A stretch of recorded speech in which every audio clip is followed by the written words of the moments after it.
മറുനാടിന്റെ മലർവാടി 36 മണിക്കൂർ കൊണ്ട് ഷൂട്ട് ചെയ്ത ആദ്യത്തെ സിനിമ എന്ന ലോക റെക്കോർഡ് കന്നഡ സിനിമയിലൂടെ കരസ്ഥമാക്കിയ ഈ ദിനേശ് ബാബു ഒരു മലയാളിയാണ്. ഇദ്ദേഹം സംവിധാനം ചെയ്ത കന്നഡ ചിത്രങ്ങളിൽ വിഷ്ണുവർദ്ധൻ ബെസ്റ്റ് ആക്ടറായി കർണാടക സ്റ്റേറ്റ് അവാർഡും സുഹാസിനി ബെസ്റ്റ് ആക്ട്രസ് എന്ന ഫിലിംഫെയർ അവാർഡും വാങ്ങിയിട്ടുണ്ട്. കഴിഞ്ഞ 4 പതിറ്റാണ്ടിൽ ദിനേശ് ബാബു കന്നഡത്തിന് സമ്മാനിച്ചത് 50-ലേറെ സിനിമകളാണ്. ധ്രുവം, ചമയം, കമ്മീഷണർ സിനിമകളിൽ സിനിമാറ്റോഗ്രാഫർ ആയിരുന്ന ദിനേശ് ബാബു മലയാളത്തിൽ സംവിധാനം ചെയ്ത ഏക ചിത്രമാണ് മഴവില്ല്. ഇന്നും കന്നഡയിൽ സിനിമ ചെയ്തുകൊണ്ടിരിക്കുന്ന ഇദ്ദേഹത്തിനെ പോലെ മറ്റൊരു മലയാളിയും കന്നഡ സിനിമ ഇൻഡസ്ട്രിയെ ഭരിച്ചിട്ടില്ല. ബംഗളൂരിലെ തന്റെ ഫ്ളാറ്റിൽ നിന്ന് ദിനേശ് ബാബു നൽകിയ ആദ്യത്തെ മലയാള ഇന്റർവ്യൂ ഇതാ നിങ്ങളുടെ മുന്നിൽ മലയാള വിസ്മയം ചാനൽ അവതരിപ്പിക്കുകയാണ്. മലയാള വിസ്മയത്തിലേക്ക് സ്വാഗതം. നമസ്കാരം. നമസ്കാരം സർ. കന്നഡ സിനിമയിൽ ഇത്രയും അധികം സൂപ്പർ ഹിറ്റ് കൊടുത്ത വേറൊരു മലയാളിയും ഇല്ല. എന്നാലും നിങ്ങളുടെ കന്നഡ സിനിമയിലേക്കുള്ള എൻട്രി എങ്ങനെയായിരുന്നു? ഞാൻ തുടങ്ങിയത്, എൻ്റെ കരിയർ തുടങ്ങിയത് തമിഴിലാണ്. ഞാൻ പൂനെ ഇൻസ്റ്റിറ്റ്യൂട്ടിൽ നിന്ന് പാസ്സാകുന്നത് 1981. പാസ്സായിട്ട് നേരെ തമിഴ് ഇൻഡസ്ട്രിയിലാണ് ആദ്യമേ ക്യാമറമാനായിട്ട് വർക്ക് ചെയ്യാൻ തുടങ്ങിയത്. ഒരു 50-55 പടങ്ങളോളം തമിഴ് തന്നെ ചെയ്തു. ആദ്യമേ ഡയറക്ഷൻ തമിഴിലാണ് ചെയ്യുന്നത്. തമിഴിൽ ഡയറക്റ്റ് ചെയ്ത കോകില മോഹൻ എന്ന് പറഞ്ഞ ആക്ടർ, അയാളുടെ ഒരു പടമായിരുന്നു ആനന്ദ ആരാധന. ആ പടം ചെയ്ത് കഴിഞ്ഞ് ആ പടം ഫ്ലോപ്പായി. അത് ശരിക്കും ഓടിയൊന്നുമില്ല. അവിടെ വീണ്ടും ഞാൻ ഫോട്ടോഗ്രാഫി കണ്ടിന്യൂ ചെയ്തു. അപ്പോൾ ആ പടത്തിൽ അഭിനയിക്കുമ്പോൾ സുഹാസിനി അതിനകത്തുണ്ടായിരുന്നു. സുഹാസിനിക്ക് ഞാൻ ഒരു കഥ പറഞ്ഞു. ആ സമയത്ത് ആ കഥ പുള്ളിക്കാരിക്ക് ഇഷ്ടമായി. അന്ന് ഏത് ലാംഗ്വേജ് ചെയ്യണമെന്ന് തീരുമാനിച്ചിരുന്നില്ല. അത് കഴിഞ്ഞ് ഓൾമോസ്റ്റ് ഒരു വർഷം കഴിഞ്ഞതിന് ശേഷമാണ് സുഹാസിനി ഒരു ദിവസം വിളിച്ച് ചോദിച്ചു, ദിനേശ് ഈ പടം നമുക്ക് കന്നഡത്തിൽ ചെയ്യാമോ? ഞാൻ പറഞ്ഞു എനി ലാംഗ്വേജ്. സബ്ജക്റ്റ് അങ്ങനത്തേതായിരുന്നു, ഒരു പർട്ടിക്കുലർ നേറ്റിവിറ്റി ഉള്ള സബ്ജക്റ്റ് അല്ലായിരുന്നു. അങ്ങനെയാണ് തമിഴിൽ ഇവിടെ വന്ന് ആദ്യമായിട്ട് സുപ്രഭാത ചെയ്യുന്നത്. സുപ്രഭാത ഹിറ്റായി. അതിനുശേഷം എനിക്ക് കണ്ടിന്യൂസ് ആയിട്ട് ഇവിടെ കന്നഡത്തിൽ പടം വരാൻ തുടങ്ങി. ഇതാണ് എൻ്റെ കഥ. ഇതിനിടയ്ക്ക് ഞാൻ ഒരു തെലുങ്ക് പടവും ചെയ്തിരുന്നു. അതും ശരിയായില്ല, അത് ശരിക്കും ഓടിയില്ല. അപ്പോൾ വീണ്ടും അവിടെ കന്നഡത്തിൽ തന്നെ അങ്ങ് സ്റ്റക്കായത്. ആദ്യ കന്നഡ പടം ചെയ്ത അനുഭവത്തെക്കുറിച്ച് പറയാമോ? അനുഭവം ഫസ്റ്റ് ചെയ്യുന്നത് സുപ്രഭാതയാണ്. വിഷ്ണുവർദ്ധനായിരുന്നു ഹീറോ. അപ്പോൾ എനിക്ക് ഈ വിഷ്ണുവർദ്ധൻ്റെ ഈ സ്റ്റാർഡത്തിനെ കുറിച്ചൊന്നും അറിയില്ല. നമ്മൾ ചുമ്മാ സുഹാസിനി നല്ല പരിചയം ഉണ്ടായിരുന്നു. ആ പരിചയത്തിൻ്റെ പുറത്ത് ഓൾമോസ്റ്റ് വളരെ ഒരു ഈസി രീതിയിലായിരുന്നു ആ പടം ചെയ്തത്. വളരെ ടെൻഷനൊന്നും ഇല്ലാതെ. കാരണം വേറെ ഒന്നുമല്ല, ഉള്ളിലൊരു പടം ശരിക്കും പോയില്ലെങ്കിൽ വീണ്ടും ഫോട്ടോഗ്രാഫിക്കിലേക്ക് പോകാമല്ലോ എന്നുള്ളൊരു അഹങ്കാരം, അല്ലാതെ വേറെ ഒന്നുമില്ല.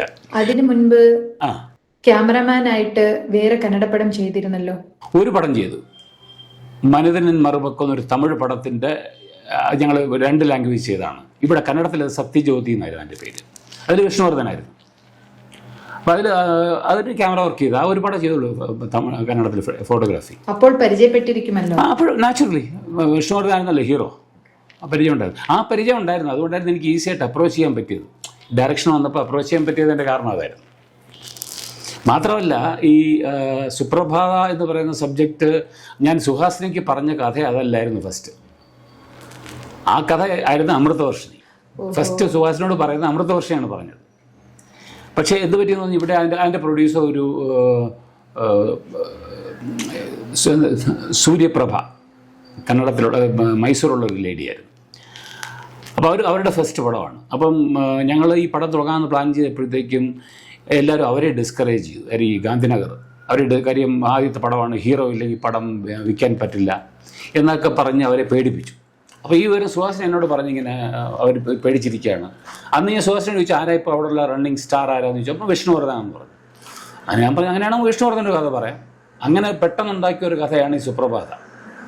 നിങ്ങളുടെ മേക്കിംഗ് രീതി അതുവരെയുള്ള കന്നഡ സിനിമയിൽ നിന്ന് വേറിട്ട രീതിയിലായിരുന്നു. അത് കരുതിക്കൂട്ടി തന്നെ ചെയ്തതായിരുന്നോ? ഞാൻ കന്നഡ സിനിമ ഒന്നും കണ്ടിട്ടില്ല. ഞാൻ കണ്ടിട്ടുള്ള കന്നഡ സിനിമ എന്ന് പറഞ്ഞാൽ ഞാൻ ഇൻസ്റ്റിറ്റ്യൂട്ടിൽ പഠിച്ചുകൊണ്ടിരുന്നപ്പോഴത്തേക്കും ഇത് ഹംസഗീതെ GV അയ്യരുടെ പടം, അത് ഓൾമോസ്റ്റ് ഒരു ക്ലാസ് പടമായിരുന്നല്ലോ. അങ്ങനെയാണ് ഞാൻ കന്നഡ പടം കാണുന്നത് ആദ്യമേ. അതാണ്. അല്ലാതെ കന്നഡ സിനിമയൊന്നും ഞാൻ കണ്ടിട്ടില്ല. പണ്ടെല്ലാം സാധാരണ മലയാളികൾക്ക് കന്നഡ സിനിമ എന്ന് പറയുമ്പോൾ ഒരു പുച്ഛമായ ധാരണയുണ്ടായിരുന്നു. പക്ഷെ നിങ്ങൾ മാത്രം കന്നഡയിൽ തന്നെ കണ്ടിന്യൂ ചെയ്തതിന്റെ കാരണം എന്തായിരുന്നു?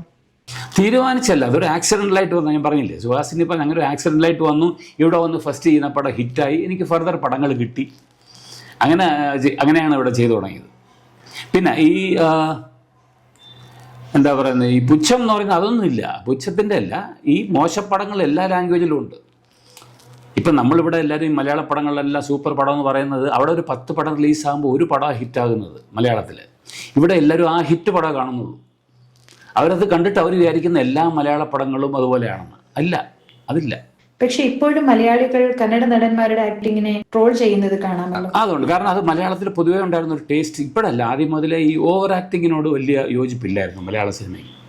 എനിക്ക് തോന്നുന്നു കൂടുതൽ ഈ ലിറ്ററേച്ചർ ബാക്ക്ഗ്രൗണ്ട് കൂടുതലാണ് മലയാള സിനിമയിൽ. കാര്യം വായനാശീലം, മിക്കവാറുള്ള ഡയറക്ടേഴ്സിനൊക്കെ നല്ല വായനാശീലമുള്ളവരാണ്. അവർക്ക് ആ ഒരു ചിന്താഗതിയാണ്, കുറച്ചും കൂടി അഡ്വാൻസ്ഡ് ആയിട്ടുള്ള ഒരു ചിന്താഗതിയാണ് അവരുടെ. അപ്പോൾ അത് വെച്ചാണ് ഈ പടങ്ങളെല്ലാം ആ ഒരു ടേസ്റ്റിൽ വന്നുകൊണ്ടിരിക്കുന്നത്. ഇവിടെ കന്നഡത്തിലാണെങ്കിൽ ഞാൻ അത് കണ്ടിട്ടില്ല, വളരെ കുറവാണ്. പ്രത്യേകിച്ച് ഈ പ്രസൻറ്റ് ജനറേഷൻ ഡയറക്ടേഴ്സ് എന്നൊക്കെ പറയുന്നത് ഈ അവർക്ക് വായനാശീലം എന്ന് പറയുന്നത് അധികം ഉണ്ടെന്ന് എനിക്ക് തോന്നുന്നില്ല കേട്ടോ. പ്രത്യേകിച്ച് എൻ്റെ അസിസ്റ്റൻസൊക്കെ ഞാൻ ഇവിടെ വർക്ക് ചെയ്തുകൊണ്ടിരുന്നപ്പോഴത്തേനൊക്കെ അവരുടെ ഈ ഇൻ്റലിജൻസ് ഒരു ആവറേജ് ഇൻ്റലിജൻസ് എന്നുള്ളൂ, അതിൽ കൂടുതൽ അവർക്ക് അധികമായിട്ടൊന്നും ചെയ്യുന്നില്ല. ഒന്നും വായനയില്ല, നമ്മൾ എന്ത് പറഞ്ഞാലും നമ്മളത് ക്ലാരിഫൈ ചെയ്യേണ്ടി വരും. അങ്ങനെയൊക്കെയുള്ള അതെല്ലായിടത്തും ഉണ്ടെന്ന് തോന്നുന്നു. ആദ്യത്തെ സംവിധാനം ചെയ്യുമ്പോൾ ഭാഷയൊക്കെ ഒരു പ്രശ്നമായി തോന്നിയിരുന്നില്ലേ? സുപ്രഭാത ചെയ്തപ്പം എനിക്ക് കഷ്ടം തോന്നിയില്ല. കാരണം വിഷ്ണുവർദ്ധൻ എനിക്ക് തമിഴ് നന്നായിട്ട് അറിയാം. തമിഴ് ഇൻഡസ്ട്രി ഓൾമോസ്റ്റ് 10 years ഉണ്ടായിരുന്നു, അതുകൊണ്ട് തമിഴ് നന്നായിട്ട് അറിയാം. വിഷ്ണുവർദ്ധൻ തമിഴ് നന്നായിട്ട് അറിയാം. അപ്പോൾ കൂടുതൽ ഞങ്ങളുടെ കമ്മ്യൂണിക്കേഷൻ ലാംഗ്വേജ് തമിഴായിരുന്നു, തമിഴ് ആൻഡ് ഇംഗ്ലീഷ്. അതങ്ങനെ കണ്ടിന്യൂ ചെയ്തു, അങ്ങനെയുള്ളത്. ഓക്കെ. ഇവിടുത്തെ ഒരു സ്റ്റാറിന്റെ പടം ചെയ്യുമ്പോൾ അധികം ബിൽഡപ്പ് ഒന്നും കൊടുക്കാതെ ചെയ്യുവാനുള്ള കോൺഫിഡൻസ് എവിടുന്ന് കിട്ടി? എനിക്ക് തോന്നുന്നു കോൺഫിഡൻസ് ഇല്ല, അതൊരു ഇൻബിൽട്ട് ആയിട്ടുള്ള സാധനം. എനിക്ക് ആ മലയാളം പടങ്ങൾ കണ്ടും മലയാളത്തിൽ വളർന്ന ഒരാളായതുകൊണ്ട് എനിക്ക് നാച്ചുറലായിട്ടുള്ള ആ ഒരു തോട്ട് വന്നതാണ്. ഈ ഒരു ചോദ്യം എന്നോട് പലരും പറഞ്ഞിട്ടുണ്ട് കേട്ടോ. ഞാൻ എടുക്കുന്ന പടങ്ങളും അല്ലെങ്കിൽ കോമഡി എല്ലാം മലയാളം പടത്തിൻ്റെ കോമഡി പോലെയാണെന്ന്. കാര്യം അതാണ് എനിക്ക് ശീലിച്ചിട്ടുള്ളത്. എനിക്ക് ഒന്നാമത് ഈ ലൗഡ് കോമഡി എനിക്ക് താല്പര്യമില്ല, ഒട്ടും ഇഷ്ടമല്ല. ഈ വളരെ സ്ലാപ്സ്റ്റിക് ആയിട്ട് പോകുന്നതും കോമഡിക്ക് വേണ്ടി കോമഡി ചെയ്യുന്നില്ലേ. എനിക്ക് കോമഡി എന്ന് പറയുന്നതിനേക്കാൾ ഞാൻ കൂടുതലും ഹ്യൂമർ എന്ന് പറയാൻ എനിക്ക് താല്പര്യമുള്ളത്. സുപ്രഭാത ജനങ്ങൾ വലിയ ഹിറ്റാക്കി മാറ്റി. പക്ഷെ കന്നഡ ഇൻഡസ്ട്രിയിൽ നിന്നും അതേപോലത്തെ സപ്പോർട്ടീവ് ഫീഡ്ബാക്ക് ആയിരുന്നു? നല്ല ഫീഡ്ബാക്ക് ആയിരുന്നു, അതുകൊണ്ടല്ലേ ഞാൻ ഇപ്പോഴും ഇവിടെ ഉള്ളത്. കന്നഡത്തിൽ കിട്ടിയ ഒരു ഫീഡ്ബാക്കിൻ്റെ ഒരു ബലത്തിലാണ് ഇപ്പോഴും ഞാൻ നിൽക്കുന്നത് ഇവിടെ. പിന്നെ കൂടുതൽ പടങ്ങൾ വന്ന് പിന്നെ ഞാൻ എളുപ്പം പടങ്ങളെല്ലാം വളരെ ഒരു കോമ്പാക്ട് രീതിയിലുള്ള പടങ്ങളാണ് ചെയ്തുകൊണ്ടിരുന്നത്. അത് ഈ പ്രൊഡ്യൂസേഴ്സിന് വളരെ ഹെൽപ്ഫുള്ളായി. അപ്പോൾ ഞാനൊരു ഈ പ്രൊഡ്യൂസർ ഫ്രണ്ട്ലി ഡയറക്ടർ എന്നുള്ള ഒരു പേരുണ്ടായിരുന്നു എനിക്ക്. അതൊക്കെ കൊണ്ടാണ് ഇവിടെ കൂടുതലും വന്നത്. പിന്നെ ഈ വലിയ പൊളിറ്റിക്സ് ഒന്നും എനിക്ക് അങ്ങനെ ഇവിടെ അനുഭവപ്പെട്ടിട്ടില്ല. നിങ്ങളെക്കുറിച്ച് ചില പരാതിയൊക്കെ ഉണ്ടായിരുന്നില്ലേ? അത് സ്ഥിരമുള്ളതാണ്. ഒന്ന് എൻ്റെ മുൻകോപം, ഷോർട്ട് ടെമ്പർ വളരെ ഇതാണ്. പിന്നെ ആവശ്യമില്ലാത്ത റെസ്പെക്റ്റ് ഞാൻ ആർക്കും കൊടുക്കില്ല. ഇതൊക്കെയാണ് കംപ്ലൈൻ്റ് ആയിട്ട് ഉണ്ടായിരുന്നത്. പിന്നെ കൂടുതൽ ഇംഗ്ലീഷ് കന്നഡ സംസാരിക്കില്ല എന്നൊക്കെ പറഞ്ഞു. ഞാൻ കന്നഡ പഠിച്ചു. ഇപ്പോൾ തമിഴിൽ എനിക്ക് തമിഴ് എഴുതാനറിയാം, വായിക്കാനറിയാം. കന്നഡത്തിൽ എന്ത് പറ്റിയെന്ന് പറഞ്ഞാൽ ഈ ഇൻ്റർവ്യൂസൊക്കെ വരുമ്പോഴേ, ഇൻ്റർവ്യൂ അല്ലെങ്കിൽ പ്രസ് മീറ്റൊക്കെ വരാൻ നേരത്ത് ഇവർ ഡിമാൻഡ് ചെയ്യും, കന്നഡ സംസാരിക്കാനാണോ? കന്നഡത്തിൽ മാതാടി സാർ എന്ന് പറയും. ആ ചോദ്യം നമുക്ക് ചിലപ്പോൾ നമ്മുടെ ഈഗോ ഹേർട്ടാവും. അവർക്കത് ഒരു ബെറ്റർ രീതിയിൽ പറയാം, സാർ ഇത് കന്നഡത്തിൽ ഒന്ന് പറയാൻ ശ്രമിച്ചുകൂടെ എന്നൊക്കെ പറഞ്ഞിട്ട് ഞാൻ ചെയ്തു പോയനെ. എനിക്ക് ആ ഒരു സപ്പോർട്ട് തമിഴിൽ നിന്ന് കിട്ടിയായിരുന്നു. തമിഴ് ആരും ഇവരങ്ങ് നമ്മളെ ഒരു ഫോഴ്സ് ചെയ്യുമ്പോൾ നമ്മുടെ ഈഗോ കുറച്ച് ഹേർട്ടാകത്തില്ലേ.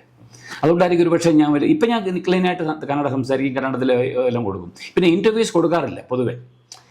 ഇൻ്റർവ്യൂസ് എന്ന് പറഞ്ഞാൽ ഇങ്ങനെയുള്ള ഇൻ്റർവ്യൂസ് തരാം, പക്ഷേ ഈ സിനിമയുടെ പ്രസ് മീറ്റ് ഉണ്ടല്ലോ, എനിക്കതിനോടൊരു വിശ്വാസമില്ല. അതുകൊണ്ട് ഒരിക്കലും ഞാൻ സംസാരിക്കാറില്ല. എൻ്റെ ബിലീഫ് എന്ന് പറയുന്നത് ഒരു ഡയറക്ടർ അയാൾ എന്താണോ പറയാൻ ഉദ്ദേശിക്കുന്നത് അത് ആ സിനിമയിലുണ്ട്. അതുകൊണ്ട് സിനിമ വരുന്നതിന് മുമ്പ് അതിനെക്കുറിച്ച് സംസാരിക്കുന്നതിനോട് എനിക്ക് യാതൊരു താല്പര്യമില്ല. സിനിമ കണ്ടതിന് ശേഷം നിങ്ങൾക്ക് ചോദിക്കാം, ഞാൻ മറുപടി പറയാം. കന്നഡയിൽ കുറേ ഹിറ്റ് പടങ്ങൾ ചെയ്തെങ്കിലും നിങ്ങൾക്ക് പേഴ്സണൽ ഫേവറേറ്റ് എന്ന് തോന്നിയ പടം ഏതാണ്? ലാലി, വിഷ്ണുവർദ്ധൻ, ശാന്തികൃഷ്ണ, മോഹിനി അഭിനയിച്ചത്. ഒരു ഫാദർ ഡോട്ടർ റിലേഷൻഷിപ്പ്. അതെനിക്കൊരു പേഴ്സണലായിട്ട് വളരെ ഒരു അടുപ്പം തോന്നിയൊരു പടമാണ്. എല്ലാ പടത്തിനോടും ആ ഒരു അഫെക്ഷനുണ്ട്, പക്ഷേ ഇത് കുറച്ചുകൂടെ കൂടുതൽ. അതിനെ മലയാളത്തിൽ റീമേക്ക് ചെയ്യുവാൻ താല്പര്യം ഉണ്ടായിരുന്നില്ലേ? ഇല്ല, ഇതുവരെ ശ്രമിച്ചില്ല. മലയാളത്തിൽ ഞാൻ ശ്രമിച്ച ഒന്ന് ആ പടം ഇവിടെ അതിന് സ്റ്റേറ്റ് അവാർഡ് വന്നിരുന്നു, സെക്കൻഡ് ബെസ്റ്റ് ഫിലിം എന്ന്. ആ സമയത്ത് ഇവിടെ ഒരുപാട് ഒബ്ജക്ഷൻ ഉണ്ടായിരുന്നെന്ന് ഞാൻ കേട്ടു ഈ അവാർഡ് കമ്മിറ്റിയിൽ നിന്ന്. കാര്യം അവാർഡ് കമ്മിറ്റിയിൽ ആരോ പറഞ്ഞത് മലയാളത്തിൻ്റെ റീമേക്കാണ് ഈ പടം എന്ന് പറഞ്ഞപ്പോഴത്തേക്കും ആ കമ്മിറ്റിയിലുള്ള ആൾക്കാർ പറഞ്ഞു ഒരു 2 ദിവസം കൊണ്ട് നിങ്ങളത് പ്രൂവ് ചെയ്യണം. കന്നഡ റീമേക്കാണ്, അല്ല മലയാളം റീമേക്കാണെങ്കിൽ അത് പ്രൂവ് ചെയ്യണമെന്ന് പറഞ്ഞു. മീനിങ് അത് ആ ഒറിജിനൽ മലയാളം പടം ഏതാണോ അതിൻ്റെ CD എന്തെങ്കിലും കൊടുക്കണമെന്ന് പറഞ്ഞു. അങ്ങനെ 2 ദിവസം കൊണ്ട് ഇവിടെ നിന്നൊരു അന്വേഷണം ഉണ്ടായിരുന്നു. കേരളം കാസർഗോഡ് മുതൽ ട്രിവാൻഡ്രം വരെ ഇവിടെയുള്ളവർ അന്വേഷിച്ചു. ആരാണ് അന്വേഷിച്ചെന്നൊക്കെ എനിക്കറിയാം. പലയിടത്തും അവസാനം പറഞ്ഞത് എനിക്കറിയാവുന്ന വളരെ അടുത്ത ഒരാളോടാണ് ചോദിക്കുന്നത്, ഇങ്ങനൊരു പടം ഇവിടെ ഉണ്ടായിട്ട്. ഇപ്പം ഈ എല്ലായിടത്തും ഈ ലാലിയുടെ കഥ പറയും, ഇങ്ങനൊരു പടം മലയാളത്തിലുണ്ടായിരുന്നു, ഇങ്ങനൊരു പടം ഉണ്ടായിരുന്നു. അപ്പോൾ അവസാനം ഈ ചോദിച്ച ആൾ പറഞ്ഞു, ഇല്ല അങ്ങനെയൊന്നും വന്നിട്ടില്ല എന്ന് പറഞ്ഞു. അങ്ങനെയാണ് അവസാനം തീരുമാനിച്ചത്, ഓക്കെ ഇതിന് സെക്കൻഡ് ബെസ്റ്റ് ഫിലിം കൊടുക്കാമെന്ന്. വെറുതെ അതൊരു റീമേക്ക് ആണെന്ന് സംശയം തോന്നിയത് എങ്ങനെ? അല്ല, അത് ചുമ്മാ ദിനേശ് ബാബു എന്ന് പറയുമ്പോൾ കുറച്ചൊരു ഒപ്പോസിഷൻ അവിടെ ഇവിടെ നിന്നൊക്കെ ഉണ്ടാവും. കന്നഡയിൽ സംവിധാനത്തിന് ശേഷം മലയാളത്തിൽ ചെയ്യണമെന്ന് ആഗ്രഹം ഉണ്ടായിരുന്നില്ലേ? ഉണ്ടായിരുന്നു, അത് എപ്പോഴും ഉണ്ടായിരുന്നു. അപ്പോൾ പ്രോപ്പറായിട്ട് വന്നത് ഇപ്പോഴും ഈ അമൃതവർഷിണി മലയാളം ചെയ്യാന്ന് പറയുമ്പോഴത്തേനാണ് ആ ഒരു ഇത് വന്നത്, എൻട്രി വന്നത്. പക്ഷേ ആ പടം അന്ന് റിലീസ് ചെയ്യപ്പോൾ ശരിക്കും അത് പോയില്ല. സാമ്പത്തികമായിട്ട് അതൊരു പരാജയമായിരുന്നു. ഒരുപക്ഷെ അതുകൊണ്ടാണ് എനിക്ക് ഫെർദറായിട്ട് മലയാളം പടങ്ങൾ കിട്ടിയില്ല. വീണ്ടും ഞാനിവിടെ കന്നഡത്തിലേക്ക് വന്നു. മലയാളികൾ സ്വീകരിക്കാത്തതിന്റെ കാരണം എന്തായിരിക്കുമെന്ന് നിങ്ങൾക്ക് തോന്നുന്നു? കാസ്റ്റിംഗ് മിസ്മാച്ച് എന്ന് പറയാമോ? അന്ന് മിസ് മാച്ചിങ് ആയിരുന്നു. ഒന്നാമത്തെ കാര്യം, കുഞ്ചാക്കോ ബോബൻ അന്ന് ഒരു യങ്സ്റ്ററാണ്, ഒരു കോളേജ് സ്റ്റുഡൻറ്റ് എന്നുള്ള ഒരു ഫീലാണ് എല്ലാവർക്കും ഉണ്ടായിരുന്നത്. അപ്പോൾ ഇത് പെട്ടെന്നൊരു മെച്യൂർഡ് സബ്ജക്റ്റ് അല്ലേ. ഒരു റീസൺ അതായിരിക്കാം. പിന്നൊന്നുള്ളത് ഹീറോയിൻ ഒരു റോങ് ചോയ്സ് ആയിരുന്നു. കാര്യം ഇവിടെ സുഹാസിനി ചെയ്ത ഒരു ക്യാരക്ടറാണ്. അന്ന് ഈ പടം റിലീസായതിനു ശേഷം പലരും എന്നോട് ചോദിച്ചു, നിങ്ങൾ എന്തിനാ ഇത് റീമേക്ക് ചെയ്യപ്പോൾ ഡബ് ചെയ്താൽ മതിയായിരുന്നല്ലോ എന്ന് പറഞ്ഞു. കാരണം ഇവരെല്ലാവരും അവിടെ അറിയാവുന്ന ആർട്ടിസ്റ്റാണ്. സുഹാസിനി, ശരത് ബാബു, രമേശ് അരവിന്ദ് ഇതൊക്കെ മലയാളത്തിന് അറിയാവുന്നവരായിരുന്നു. അത് അങ്ങനെ ഡബ് ചെയ്താൽ പോരായിരുന്നോ എന്ന് പിന്നെ ചോദിച്ചു ഓരോരുത്തർ. പക്ഷേ ഇപ്പോഴ് എനിക്ക് നല്ല റിപ്പോർട്ട് അപ്പുറത്തിനെ കുറിച്ച് വരുന്നത്. കാരണം ഇപ്പോൾ കുഞ്ചാക്കോ ബോബൻ മെച്ചുവേർഡ് ആയിരിക്കില്ല, അല്ല ഒരു കറക്റ്റ് പ്രായത്തിൽ നിൽക്കുകയല്ല ഈ പടം ചെയ്യാൻ. അങ്ങനെ വരുന്നുണ്ട്. ഇന്നത്തെ പോലെയാണെങ്കിൽ അതൊരു പാൻ ഇന്ത്യ പടമായിരുന്നേനെ. പാൻ ഇന്ത്യ എന്ന് എനിക്ക് വിശ്വാസമില്ലാത്തൊരു സംഗതി പാൻ ഇന്ത്യ കേട്ടോ. അതെന്താ പാൻ ഇന്ത്യ എന്ന് പറയുന്നത്? അതിന് ചുമ്മാ ഒരു പടം പല ലാംഗ്വേജിൽ ഓടിക്കഴിയുമ്പോൾ അങ്ങനെയാണെങ്കിൽ ഈ ശങ്കരാഭരണമൊക്കെ പാൻ ഇന്ത്യ പടങ്ങളാണ് അല്ലേ? ശങ്കരാഭരണം എല്ലാ ലാംഗ്വേജിലും ആ പടം റിലീസായപ്പോൾ നന്നായിട്ട് പോയി. പക്ഷേ പാൻ ഇന്ത്യ ഒരു പടം ചെയ്യണമെന്ന് പറഞ്ഞ് ആ ഒരു കൺസെപ്റ്റിനോട് എനിക്ക് വിശ്വാസമില്ല. കാരണം ഒരു പടത്തിനൊരു നേറ്റിവിറ്റി വേണം അല്ലേ? ഏതെങ്കിലും ഒരു ലാംഗ്വേജിലോ ഒരു പർട്ടിക്കുലർ ഏരിയയിലോ ഉള്ള ഒരു നേറ്റിവിറ്റി ആ പടത്തിലുണ്ടെങ്കിൽ കുറച്ചും കൂടെ ഒരു ഡെപ്ത് ഉണ്ടാവുള്ളൂ ആ സബ്ജക്റ്റിന്. ഇത് പാൻ ഇന്ത്യൻ പടം എന്ന് പറയുമ്പോൾ ഇവർ ചെയ്യുന്നതെന്ന് പറഞ്ഞാൽ ഹിന്ദിയിൽ നിന്ന് ഒരു ആർട്ടിസ്റ്റ്, തെലുങ്കിൽ നിന്ന് ഒരു ആർട്ടിസ്റ്റ്, തമിഴിൽ നിന്നൊരാൾ, മലയാളത്തിൽ നിന്നൊരാൾ. എന്തിനെന്ന് പറഞ്ഞാൽ ഈ ലാംഗ്വേജിലൊക്കെ അവർ പരിചയമുള്ള ഒരാളെ എടുക്കുകയാണ്. അപ്പോൾ എന്ന് പറയുമ്പോഴത്തേന് ഈ ക്യാരക്ടേഴ്സൊക്കെ ചെയ്യുന്നത് ഒരു കന്നഡ ക്യാരക്ടറാണ് ചെയ്യുന്നത്. ഈ ആർട്ടിസ്റ്റൊക്കെ അവർ ചെയ്യുന്ന വേഷം ഒരു കന്നഡക്കാരൻ്റെ വേഷമായിരിക്കും ചെയ്യുന്നത്. അതൊരിക്കലും മാച്ചാകത്തില്ല. എനിക്ക് അതിനോട് ഒരു പടം പാൻ ഇന്ത്യ ആയി. ഇപ്പം കാന്താര അത് പാൻ ഇന്ത്യ പടമല്ലായിരുന്നു, പക്ഷെ ആയി. It became A pan Indian film എന്ന് പറയാം അല്ലേ? റിലീസായി, എല്ലാവർക്കും ഇഷ്ടപ്പെട്ടു, എല്ലാ ലാംഗ്വേജിലും ഇഷ്ടപ്പെട്ടു, അങ്ങനെയാണ് അതായത്. മലയാളത്തിൽ നിങ്ങൾക്ക് ഓൾ ടൈം ഫേവറേറ്റ് സംവിധായകൻ ആരാണ്? എനിക്ക് എപ്പോഴും ഓൾ ടൈം ഫേവറേറ്റ് എന്ന് പറയുന്ന ഒരു ഡയറക്ടർ ജോഷി സാറ്, പിന്നൊന്ന് ഭരതൻ സാർ. ഇവരുടെ രണ്ടുപേരും ഞാൻ ക്യാമറ വർക്ക് ചെയ്തിട്ടുണ്ട്. അല്ലാതെ പത്മരാജൻ സാർ, ഇവരുടെയൊക്കെ പടം എനിക്ക് വളരെ ഇഷ്ടം. കാര്യം അതിൻ്റെയൊക്കെ ഡെപ്ത് ഭയങ്കരമാണ് പടങ്ങളിൽ. ഇപ്പോഴുള്ള ഡയറക്ടേഴ്സ് ഒരുപാട് പേരുണ്ട്. എനിക്ക് ഒന്നാമത്തെ പേരൊന്നും ഓർമ്മ വരുന്നില്ല കേട്ടോ. ഇപ്പോൾ കാര്യം ഓരോ പടത്തിലും ഓരോ പുതിയ ആൾക്കാരാണ്. പണ്ടെന്നൊക്കെ പറഞ്ഞാൽ ഒരു ഡയറക്ടറുടെ പേരിൽ തന്നെ കുറേ പടം വരും. ഇപ്പോൾ വരുന്ന ഒരു ഡയറക്ടർ ജിത്തു ജോസഫിൻ്റെ മാത്രമേ ഉള്ളൂ അങ്ങനെ പേര് നിൽക്കുന്നതെന്ന് തോന്നുന്നു അല്ലേ? കണ്ടിന്യൂസ് ആയിട്ട് പടങ്ങൾ. വിഷ്ണുവർദ്ധൻ കന്നഡയിലെ വലിയ സ്റ്റാർ എന്ന കാര്യം നിങ്ങൾക്ക് എപ്പോഴാണ് മനസ്സിലായത്? പടം തിയേറ്ററിൽ വന്നപ്പോഴാണോ? അയ്യോ അല്ലല്ല, ഷൂട്ടിംഗ് നടന്നുകൊണ്ടിരുന്ന ഞങ്ങൾ 5-6 ദിവസം. അപ്പോൾ ഞാനെന്നും വിഷ്ണു സാറെന്ന് വിളിക്കും. കാര്യം ആ ഒരു സീനിയർ എന്നുള്ള സാറെന്ന് വിളിക്കും. ഒരുപാട് തമാശയൊക്കെ പറയും, എല്ലാ ടൈപ്പ് തമാശയും പറയും. പുള്ളിയെ ഞാൻ ഒരു സീരിയസ് ആയിട്ട് എടുത്തിട്ടില്ല. അതായത് ഒരു സൂപ്പർ സ്റ്റാറിൻ്റെ അടുത്തൊക്കെ നമ്മൾ ചെല്ലുന്ന നിൽക്കുന്നുണ്ട്. അങ്ങനെ ഞാൻ കാര്യം അദ്ദേഹം എന്നോട് അങ്ങനെയൊക്കെയാണ് പെരുമാറിക്കൊണ്ടിരുന്നത്. ഒരു ദിവസം ഒരു വാൻ വന്നു കേട്ടോ, ഒരു ടെമ്പോ വണ്ടി, ഒരു വാൻ ലൊക്കേഷനിൽ വന്ന് അതിൽ നിന്ന് ഒരു 10-20 പിള്ളേർ, അല്ല ചെറുപ്പക്കാർ, ഒരു 18-20 വയസ്സിൻ്റെ ഇടയ്ക്കുള്ള കുറേ പിള്ളേർ, ഇവരെല്ലാം കൂടെ ഇറങ്ങി വന്ന് വിഷ്ണുവർദ്ധൻ്റെ അടുത്തേക്ക് വന്ന് ഗുരു എന്നൊക്കെ പറഞ്ഞ് വന്നു. അതിലൊരു പയ്യൻ ഒരു ബ്ലേഡ് എടുത്ത് അവൻ്റെ കൈ അങ്ങ് മുറിച്ചു, ഒരൊറ്റ ലൈന്. ബ്ലഡ് ഇങ്ങനെ വന്നുകൊണ്ടിരിക്കുക. എന്നിട്ട് അതുകൊണ്ട് തള്ളവിരലുകൊണ്ട് അതിൽ ബ്ലഡ് എടുത്ത് വിഷ്ണുവർദ്ധൻ നെറ്റിയിൽ ഇങ്ങനെ ഒരു തിലകം ചാർത്തി. ഇത് കണ്ടു അങ്ങ് വരണ്ടു പോയി, നമ്മൾ പേടിച്ചു പോകാൻ കണ്ടു കഴിഞ്ഞാൽ. അപ്പോഴാണ് എനിക്ക് തോന്നി, ഇത് സാധാരണക്കാരനല്ല, ഇദ്ദേഹം കുറച്ച് വലിയ ലെവലാണെന്ന് അപ്പോഴാണ് എനിക്ക് മനസ്സിലാകുന്നത്. അങ്ങനത്തെ ഒരു ക്രേസ് ഉണ്ടായിരുന്നു. ഇതുപോലത്തെ ക്രേസ് കണ്ടിട്ടല്ലേ കന്നഡ സംവിധായകർ ഇവിടുത്തെ താരങ്ങൾക്ക് ബിൽഡപ്പ് കൂട്ടുന്നത്? തീർച്ചയായിട്ടും അവർ ചെയ്യുന്ന ക്യാരക്ടേഴ്സാണ് അവർക്ക് പോപ്പുലാരിറ്റി കൊണ്ടുവരുന്നത്. അല്ല, ഇങ്ങനെ ചോരയെടുത്ത് ഒരു മലയാളിയും തിലകം ചാർത്തില്ലല്ലോ. അത് ഓരോ നമ്മൾ ഇപ്പം തമിഴ്നാട്ടിലാണെങ്കിൽ ഒരു ആർട്ടിസ്റ്റിന്റെ പേരിൽ അമ്പലം വരെ തുടങ്ങിയിട്ടുണ്ട്. ഖുഷ്ബുവിന്റെ പേരിൽ ഒരു അമ്പലമൊക്കെ തുടങ്ങി. അത് ഓരോ കൺട്രിക്ക് ഓരോ സ്റ്റേറ്റിനുള്ളൊരു പ്രത്യേകതയാണ്. മലയാളത്തിലും അങ്ങനെ ആരും പോവില്ല. ഇപ്പം MGR തമിഴ്നാട്ടിൽ ചീഫ് മിനിസ്റ്ററായി. എനിക്ക് തോന്നുന്നില്ല ഇവിടെ മോഹൻലാലോ മമ്മൂട്ടിയോ ഒന്ന് വിചാരിച്ചാലും രാഷ്ട്രീയം വേറെയാണ് കേരളത്തിൽ. അപ്പം അങ്ങനത്തെ ഒരു ചേഞ്ചസ് എല്ലായിടത്തും ഉണ്ടാവും. ആരാധകരിലുള്ള ആ ചേഞ്ചസ് തന്നെയാണോ ഇവരുടെ പടങ്ങളിലും കാണുന്നത്? അഭിനയ ശൈലിക്ക് വ്യത്യാസമുണ്ട് മലയാളം സിനിമയ്ക്കും മറ്റുള്ള ലാംഗ്വേജിനും. ഇപ്പോഴത് കുറേശ്ശെ നാരോ ആയിക്കൊണ്ടിരിക്കുകയാണ്. പണ്ട് നാച്ചുറൽ ആക്ടിങ് എന്ന് പറയുന്ന കൂടുതലും മലയാളത്തിലായിരുന്നല്ലോ. മലയാളത്തിലിപ്പം സത്യൻ ആ ഒരു പീരീഡിലൊക്കെയാണ് ഈ ഒരു നാച്ചുറൽ ആക്ടിങ് ആയിട്ട് വന്നുകൊണ്ടിരുന്നത്. അതാണ് അത്ര പേരെടുത്തത് സത്യൻ്റെ പെർഫോമൻസിനൊക്കെ. സത്യൻ, പിന്നെ PJ ആൻ്റണി, പഴയ ഉള്ള ഒരുപാട് ആർട്ടിസ്റ്റിന് അങ്ങനത്തെ. ഓഫ് കോഴ്സ് ഈ ഡയലോഗ് ഡെലിവറി കുറച്ച് ഡ്രമാറ്റിക് ആയിരുന്നിരിക്കാം അന്നത്തെ കാലത്ത്. പക്ഷേ അതേസമയം തമിഴിലൊക്കെയാണ് ശിവാജി ഗണേശനൊക്കെ നമ്മൾ കാണുന്ന നേരത്ത് നമുക്ക് തോന്നുന്നു ഓവർ ആക്ടിങ് ആണെന്ന് തോന്നുന്നു. പക്ഷെ അത് അവരുടെ ലെവലിൽ അത് കറക്റ്റായിരുന്നു. അതുകൊണ്ട് ആക്ടിങ്ങിൻ്റെ കാര്യത്തിൽ നാച്ചുറൽ ആക്ടിങ്ങിന് കൂടുതലും മലയാളമായിരുന്നു എപ്പോഴും മുന്നിട്ട് നിന്നിരുന്നത്. മലയാളത്തിൽ നിങ്ങളുടെ കൂടെ വർക്ക് ചെയ്ത സംവിധായകരെ കുറിച്ച് എന്താണ് പറയാനുള്ളത്? ഭരതൻ സാറിനോട് വർക്ക് ചെയ്തിട്ടുണ്ട്, ജോഷി സാറിനോട് വർക്ക് ചെയ്തിട്ടുണ്ട്, ഷാജി കൈലാസിനോട് വർക്ക് ചെയ്തിട്ടുണ്ട്.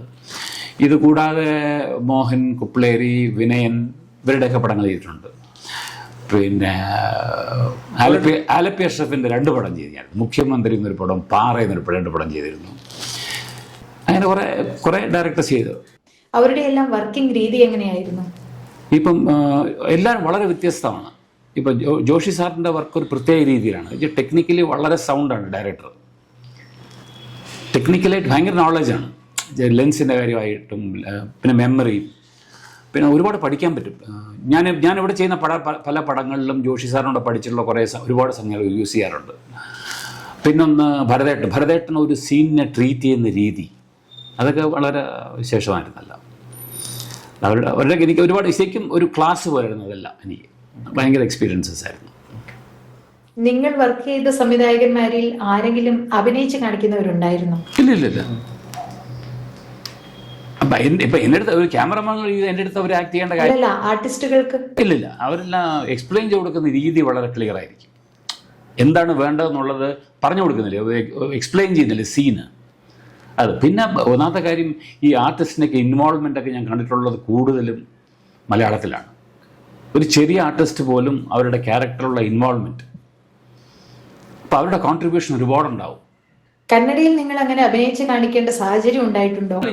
എനിക്ക് അഭിനയിക്കാൻ അറിയില്ല. ഞാനത് ആക്ടറല്ല. അപ്പം ഞാനത് എക്സ്പ്ലെയിൻ ചെയ്ത് കൊടുക്കും. എനിക്ക് എന്താണ് വേണ്ടതെന്നുള്ളത് ക്ലിയറായിട്ട് ഞാൻ പറയും. വേണമെങ്കിൽ എക്സാമ്പിൾസ് കൊടുക്കും. ചിലപ്പോൾ കുറേ പടങ്ങളുടെ ഏതെങ്കിലും ഞാൻ കണ്ട പടങ്ങളിൽ അതിനകത്ത് ആ ഒരു ക്യാരക്ടറുടെ ആ ഒരു പർട്ടിക്കുലർ അങ്ങനത്തെ ഒരു എക്സ്പ്രഷനാണ് വേണ്ടത്. അപ്പോൾ ഇൻസ്പയർ ചെയ്യാൻ വേണ്ടി ഈ ആക്ടർ, നമ്മൾ ചെയ്യുന്ന ആക്ടേഴ്സ്, അവർ ഇൻസ്പയർ ആകാൻ വേണ്ടി നമ്മൾ എന്തൊക്കെ അവർക്ക് പറഞ്ഞു കൊടുക്കണോ, ഒരു ഇൻസിഡൻറ്റ് വേണമെങ്കിൽ പറഞ്ഞു കൊടുക്കുമായിരിക്കും. ഒരു റിയൽ ഇൻസിഡൻറ്റ് ഇങ്ങനെ നടന്നു, അന്ന് ഇങ്ങനെ ഒരാൾ ഇങ്ങനെ റിയാക്ട് ചെയ്തു എന്നൊക്കെ പറഞ്ഞു കൊടുത്ത് അവരെ ഒന്ന് ഇൻസ്പയർ ചെയ്യുക, അതാണ് ഉദ്ദേശം. എന്നാലും താങ്കൾ അഭിനയിക്കാതെ തന്നെ കലാകാരനിൽ നിന്നും നാച്ചുറൽ ആയിട്ടുള്ള അഭിനയം പുറത്തെടുത്തതിന് താങ്കളെ സമ്മതിച്ചേ മതിയാകും. അല്ല, ഞാൻ ചെയ്തിട്ടുള്ള മിക്കവാറുള്ള എല്ലാ പടങ്ങളിലും നല്ല ആക്ടേഴ്സ് ആയിരുന്നു. അവർക്ക് ഭയങ്കര താല്പര്യമായിരുന്നു അങ്ങനെ പെർഫോം ചെയ്യണമെന്നുള്ളത്. ഒരു പക്ഷേ ഞാൻ ചെയ്തപ്പോഴായിരിക്കും അവർക്ക് ആ ഒരു ഓപ്പർച്യൂണിറ്റി കിട്ടിയത്. ഒന്നും ആകാമല്ലോ. അതെ, അത് തന്നെ ആയിരിക്കും. അല്ലെങ്കിൽ അതേ നടന്മാരുടെ വേറെ പടം നമ്മൾ കാണാറുണ്ടല്ലോ. ഞാൻ പേഴ്സണലായിട്ട് പറയുകയാണെങ്കിൽ വിഷ്ണുവർദ്ധൻ അഭിനയിച്ചിട്ടുള്ള എൻ്റെ ഫേവറേറ്റ് പടം നിങ്ങളുടേത് മാത്രമാണ്. അല്ല, വിഷ്ണുവർദ്ധൻ എന്നോട് പറഞ്ഞിട്ടുണ്ട്. അതായത് ഞാൻ ഒരു സീൻ പറഞ്ഞ് ഈ ഷൂട്ടിങ് ആ ഷോട്ട് എടുക്കാൻ നിർത്തി ഞാൻ ഒരിടത്ത് പറയും, എപ്പോഴും മിക്കവാറും പറയുന്ന ഒരു ലൈനാണ്, ടേക്ക് യുവർ ടൈം എന്ന് ഞാൻ പറയും.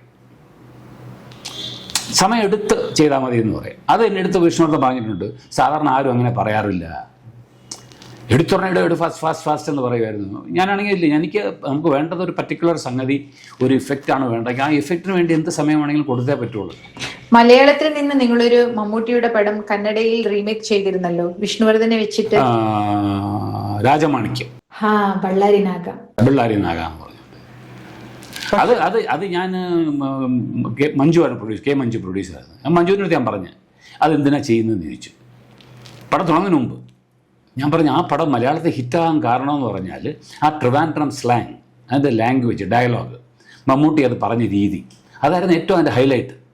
അല്ലാതെ സബ്ജക്റ്റായിട്ട് നോക്കി സബ്ജക്റ്റ് ഒരു ടിപ്പിക്കൽ ഒരു കമേഴ്ഷ്യൽ സാധനം എന്നുള്ള അല്ലാതെ അതിൽ കവിഞ്ഞൊന്നും ഇല്ല അതിൽ. പക്ഷേ പുള്ളിക്കാരൻ എന്നിട്ട് പക്ഷേ അത് വിഷ്ണുവർദ്ധൻ അത് മാച്ച് ചെയ്യാൻ കഴിഞ്ഞില്ല. കാര്യം മമ്മൂട്ടിയുടെ പെർഫോമൻസ് വേറെ റേഞ്ച്. ആ റീമേക്ക് ചെയ്യുമ്പോൾ നിങ്ങൾ വിചാരിച്ച പോലെ ചെയ്യുവാൻ പറ്റിയില്ല എന്ന പരാതി എന്തെങ്കിലും ഉണ്ടോ? അങ്ങനെയല്ല, അത് നമ്മൾ മാക്സിമം ആ പടത്തിന് എന്ത് ഒറിജിനൽ എങ്ങനെയായിരുന്നു അതുപോലൊക്കെ തന്നെയാണ് ചെയ്തത്. പക്ഷെ എന്നാലും നമുക്ക് ആ സിറ്റുവേഷൻസും അങ്ങനെയുള്ളത് കാര്യം മലയാളത്തിലുള്ള ഏറ്റവും വലിയ അഡ്വാൻറ്റേജ് എന്ന് പറയുന്നത് ഈ ക്യാരക്ടർ ആർട്ടിസ്റ്റ്. ഏത് ക്യാരക്ടർ എടുത്താലും അതിന് നമുക്കൊരു ഓപ്ഷൻസ് ഇപ്പോൾ ഒരു ഫാദർ ക്യാരക്ടർ വേണം, നമുക്കൊരു 5-6 ഓപ്ഷൻസ് ഉണ്ട് അവിടെ. അങ്കിൾ 5-6 ഓപ്ഷൻസ് ഉണ്ട്, ചേട്ടൻ, അനിയൻ, ഇതിനൊക്കെ ഒരുപാട് ആർട്ടിസ്റ്റ് നമുക്ക് ഓപ്ഷൻസ് ഉണ്ട്. ഇവിടെ ഇല്ല. ഇവിടെ ഇപ്പോൾ ഫാദർ ക്യാരക്ടർ എന്ന് പറഞ്ഞാൽ ആരെ ഉദ്ദേശിക്കും? ഇവിടെ ഇപ്പം പറഞ്ഞു ഇപ്പോഴത്തെ ഇൻഡസ്ട്രി ലെവലിൽ കന്നഡത്തിൽ അച്ഛൻ്റെ ക്യാരക്ടർ ചെയ്യാനുള്ളത് ആരുമില്ല. മലയാളത്തിൽ നിങ്ങൾക്ക് ഇഷ്ടമായി തോന്നിയ അഭിനേതാവ് ആരാണ്? ഫേവറേറ്റ് ഞാൻ മോഹൻലാലിലൂടെ വർക്ക് ചെയ്തിട്ടില്ല, മമ്മൂട്ടിയുടെ വർക്ക് ചെയ്തിട്ടുണ്ട്. മമ്മൂട്ടി എനിക്ക് ഭയങ്കര ഇഷ്ടമാണ്, നല്ല പെർഫോമൻസ്. എനിക്ക് ആ മമ്മൂട്ടിയുടെ കോൺഫിഡൻസാണ് ഓരോ പ്രാവശ്യവും അഭിനയിക്കുമ്പോഴുള്ള ആ ഒരു കോൺഫിഡൻസ്, ഓരോ സീൻ ചെയ്യുന്നതിൻ്റെ കോൺഫിഡൻസ്, അത് തന്നെ ആ സ്ക്രീൻ നമ്മൾ കാണുന്നത്. ഞാൻ ഫസ്റ്റൊക്കെ മമ്മൂട്ടിയെന്നാണ് വിളിച്ചുകൊണ്ടിരുന്നത്.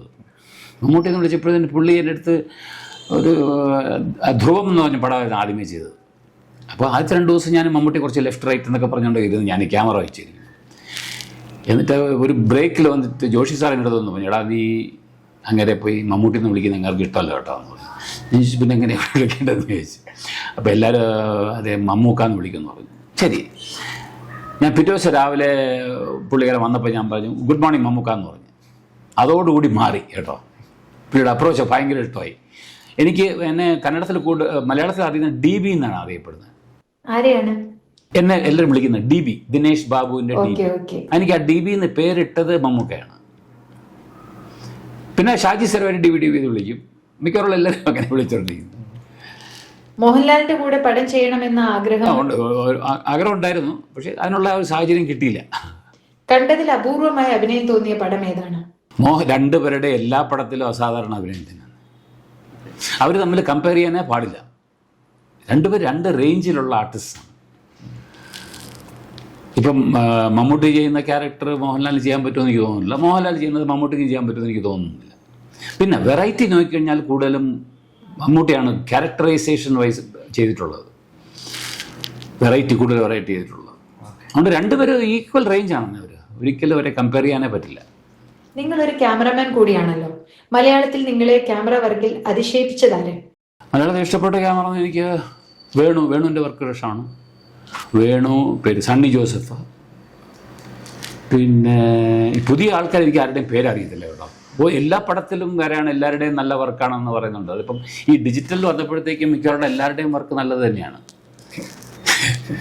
പക്ഷേ ഈ വേണും സണ്ണിയൊക്കെ ഞങ്ങളൊക്കെ വന്നത് ഞാൻ നെഗറ്റീവ് ആ സമയത്ത് വന്നതാണ്. അത് വളരെ ചലഞ്ചിങ് ആണ്, കാര്യം നമ്മുടെ ജഡ്ജ്മെൻ്റാണ് അന്ന്. വേണു, സണ്ണി ജോസഫ് അവരുടെ വർക്ക് വളരെയധികം ഇഷ്ടമായി തോന്നിയ പടങ്ങളെ കുറിച്ച് പറയാമോ? സണ്ണിയുടെയൊക്കെ വളരെ പിറവിയാണ് തോന്നുന്നു. സണ്ണിയുടെ പടം തോന്നുന്നു വളരെ നാച്ചുറൽ ലൈറ്റിംഗ് ഉണ്ട്, വളരെ മിനിമം ലൈറ്റ്സ് യൂസ് ചെയ്ത് ഒരു നല്ല മൂഡ് ക്രിയേറ്റ് ചെയ്യുന്ന രീതിയിലാണ് സണ്ണി വർക്ക് ചെയ്തിരുന്നത്. പിന്നെ വേണു പക്ഷേ എല്ലാ ടൈപ്പും പടങ്ങൾ ചെയ്തിട്ടുണ്ട്, എല്ലാ ടൈപ്പ് പടം ചെയ്തിട്ടുണ്ട്. വേണുവിൻ്റെ ഗുണം എല്ലാം വലിയ വർക്കാണ്, നല്ല വർക്കാണ്, ശരിക്കും സ്ട്രെയിനുള്ള വർക്കാണ്. ഇതുണ്ടല്ലോ, ഏതായിരുന്നു മിൻസാരക്കനവ, തമിഴിൽ ചെയ്ത് വേണു, രാജീവ് മേനോൻ ഡയറക്ടർ, അതിൻ്റെയൊക്കെ നല്ല വർക്ക്, വളരെ വാസ്റ്റ് ആയിട്ടുള്ള വർക്കുകളായിരുന്നു. വേണുവിൻ്റെ നല്ല വർക്കാണ്. ഒരു ക്യാമറമാൻ്റെ പേര് പറയാനുണ്ട്, രവി കെ ചന്ദ്രൻ. രവി കെ ചന്ദ്രൻ്റെ വർക്ക് വലിയ ഇഷ്ടമാണ്. ഇപ്പോൾ നിങ്ങൾക്ക് കേരളമായിട്ട് എന്താണ് ബന്ധമുള്ളത്? ഇപ്പോൾ കേരളം, എനിക്ക് വീടുണ്ട് ട്രിവാൻഡ്രത്ത്, പിന്നെ നമ്മുടെ സ്വന്തക്കാരൊക്കെ ട്രിവാൻഡ്രത്ത്. ഞാൻ ബേസിക്കലി കേരളമാണല്ലോ ഇതെല്ലാം. പക്ഷേ കൂടുതൽ സമയം ഞാൻ ബാംഗ്ലൂർ ആയതുകൊണ്ട് ഈ ടച്ച് കുറവാണ്, പ്രത്യേകിച്ച് മലയാളം സിനിമയായിട്ടുള്ള ടച്ച് വളരെ കുറവാണ്. കുറച്ച് ആൾക്കാരായിട്ടുള്ള ടച്ചേ ഉള്ളൂ.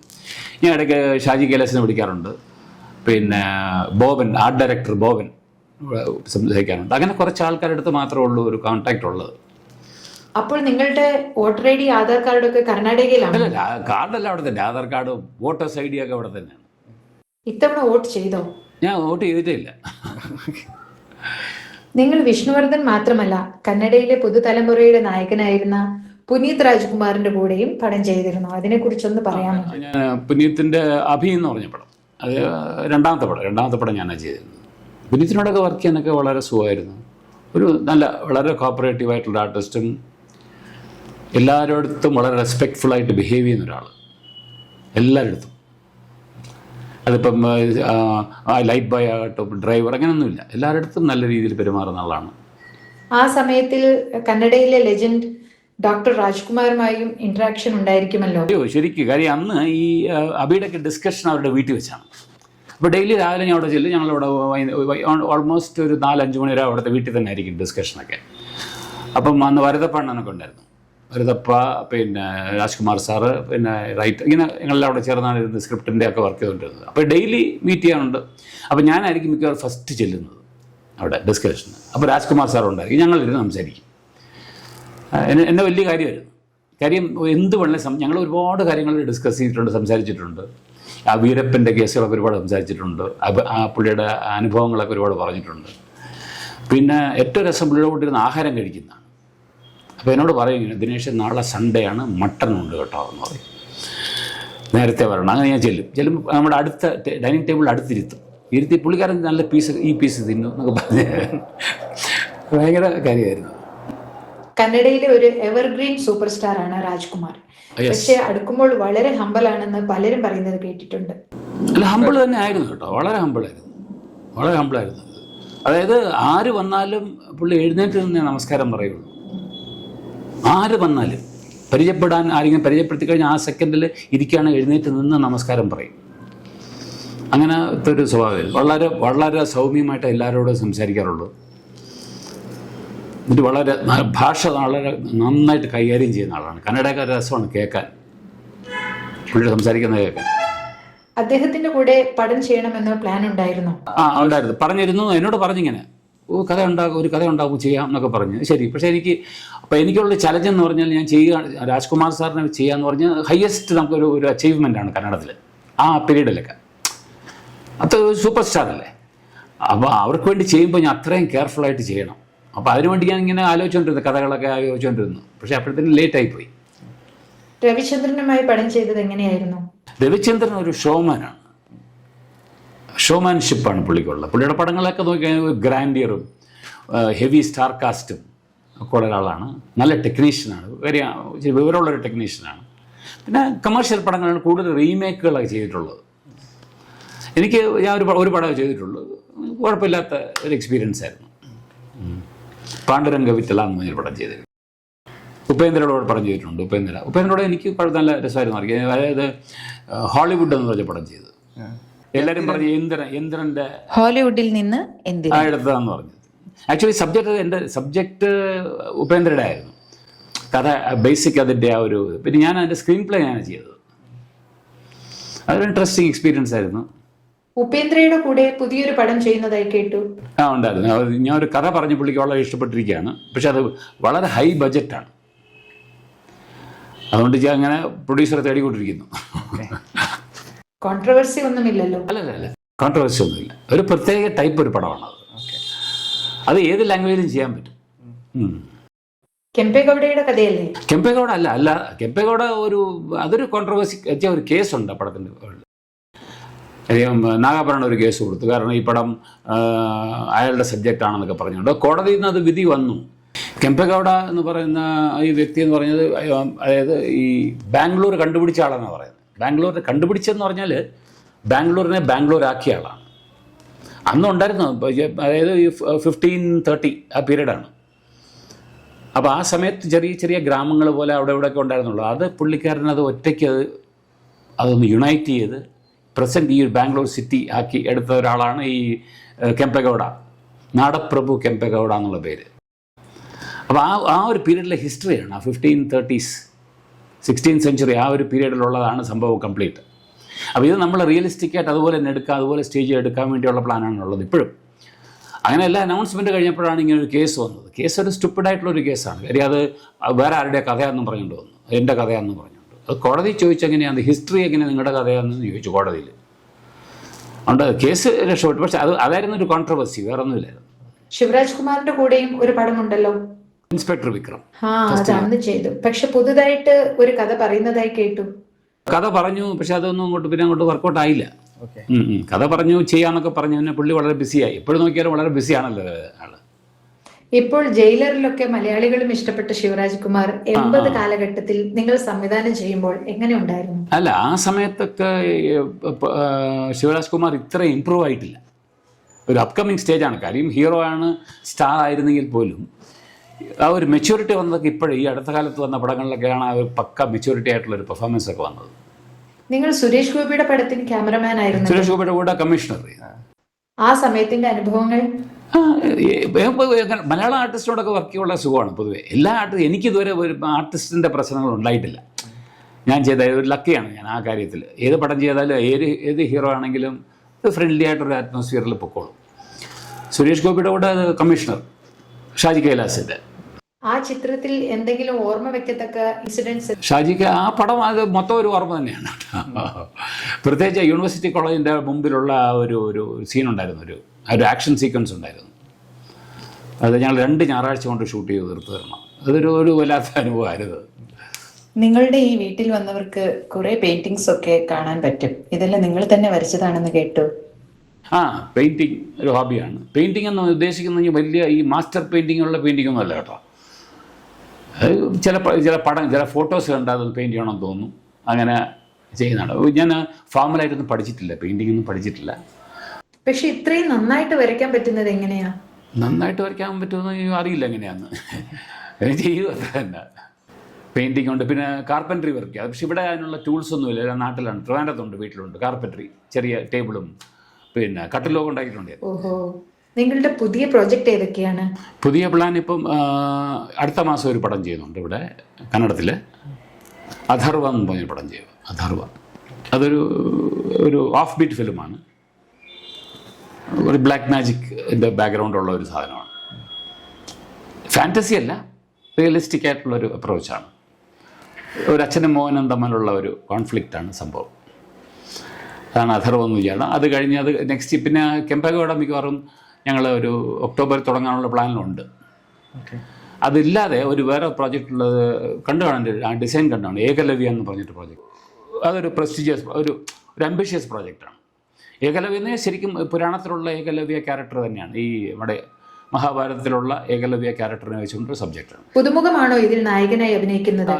ഈ പ്രൊഡ്യൂസറുടെ മകൻ ആണ്. ഞാൻ അതിൻ്റെ ഒരു ക്ലിപ്പ് അയച്ചുതരാം. ഇത് പുതിയ അവൻ്റെ ഫസ്റ്റ് പടം, പയ്യൻ്റെ ഫസ്റ്റ് പടമാണ്. കാണാൻ മിടുക്കനായിട്ടുള്ള പയ്യനാണ്, കറക്റ്റ് സൂട്ടാവും. കേരളത്തിൽ നിന്ന് വന്നതുകൊണ്ട് ഇവിടെ മിസ് ചെയ്യുന്നത് എന്താണ്? അതേപോലെ ഇവിടെ ഇഷ്ടപ്പെടുന്നത് എന്താണ്? എനിക്ക് എപ്പോഴും കേരളം മിസ്സാവും. കേരളം മിസ്സാവും എന്ന് പറഞ്ഞാൽ എല്ലാ രീതിയിലും മിസ്സാവും. കേരളത്തിലെ മരങ്ങൾ മിസ്സാവും, തെങ്ങ് മിസ്സാവും.